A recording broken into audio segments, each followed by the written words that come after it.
But I want to read to you what Elon Musk, his tweet was earlier today regarding the Tesla situation. We are concerned about rapidly increasing use of fossil fuels for Bitcoin mining and transactions, especially coal, which has the worst emissions of any fuel. Tesla will not be selling any Bitcoin, and we intend to use it for transactions as soon as mining transitions to more sustainable energy.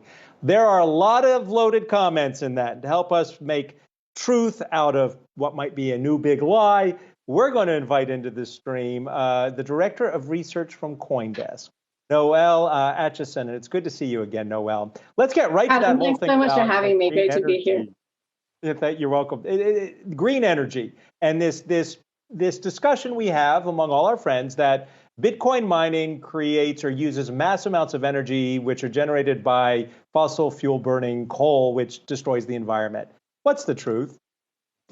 The truth is that we are witnessing some four-dimensional chess. I should caveat that nothing I say is investment advice, and it's my opinion, not that of my employer. But let's say the Tesla people, Elon Musk, they're pretty smart guys. But let's first unpack what happened here. In February, he bought Tesla bought $1.5 billion worth of Bitcoin. And he did say yesterday he's not selling any of that. What he is doing is retracting the right of clients to pay for Teslas with Bitcoin. Back then, it was very much a PR stunt, even enabling that in the first place, because if Bitcoin is a reserve asset, a hedge against fiat debasement, as they pretty much said with their purchase, then why on earth would people use it to pay for something? In much of the world, that makes sense. They don't have access to anything better. It's the better alternative that they have. But let's face it, the cohort that are going to be buying Teslas, they probably have better payment options available to them. They could use their Bitcoin stake to take out a cash loan, for instance, and still keep Bitcoin as the fiat debasement hedge that Tesla implicitly recommending that it was. So what are they doing here? What I think they're doing here is they're starting the conversation, or they're kickstarting the conversation up to a different level. This conversation is something that we've been seeing gaining some volume over the past few months as Bitcoin's price goes up. Obviously, the criticism will intensify. And one of those fair criticisms is that Bitcoin does consume, it is powered by some fossil fuels, some contaminating energy. But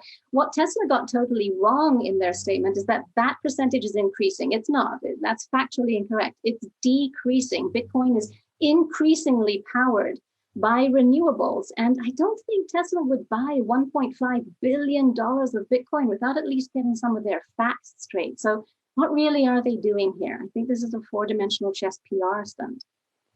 Well, and Noelle, as we try to unpack this, I think the reaction in Bitcoin has caught a lot of people by surprise because it is now under $50,000. We're seeing a big move to the downside today. Yes, Bitcoin is always very volatile, but do you think that this is bad news for Bitcoin, or is this something in a few days it's all just going to blow over?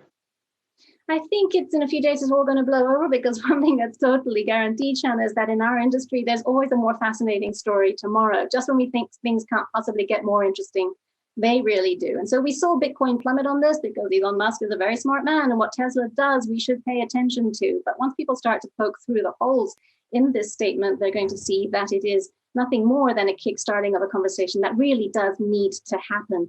Anyway, we have to also remember what else is going on. We saw the inflation figures come out, and they are going to hit risk assets. I mean, Bitcoin is often touted as an inflation hedge. I think it's more accurate to call it a fiat debasement hedge. They're related, but not necessarily the same thing. And with an inflation hedge, you do see risk assets get hit. That's also probably partly in play here. And the fact that Bitcoin has been appreciating quite handsomely since the beginning of the year, some kind of correction at some stage is inevitable. So part of this is probably the knee-jerk reaction to the Tesla statement, but only part of it. There's a lot of other things going on as well. And I think the Tesla statement really is no more than a PR stunt, which will blow over. It will have the effect of kicking the conversation about Bitcoin's energy mix up to a new level, which is very welcome by the Bitcoin community. You've seen on Twitter, you've seen on all sorts of media, people coming out to show that it is increasingly powered by renewables. That's a conversation that Tesla, I'm sure, is very happy to get out there. Okay, the environmentalists watching us will be pleased by that. Let's talk about the investors. You just used the term that it's better considered as a fiat currency debasement hedge. We're about to borrow trillions more dollars, whether it's 600, billion or a trillion for infrastructure. So there might be debasement of the U.S. dollar. Shouldn't we be seeing Bitcoin go higher? What might we be missing? Well, maybe we can look at the fact that it is going higher, that it's not going down even more, given the inflation shock. The previous guest was talking about the inflation surprise that came out.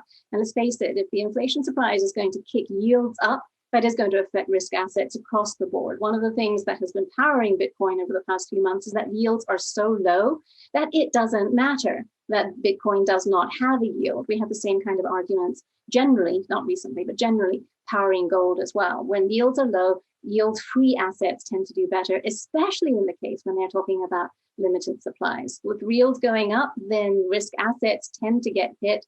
And that's very much what we're seeing here. Longer term, however, as Tesla, I think, is reminding us with all of this, fiat debasement is the bigger worry. Fiat debasement comes through increasing the money supply, which nobody can argue is certainly happening at unprecedented rates. And that's where Bitcoin can shine.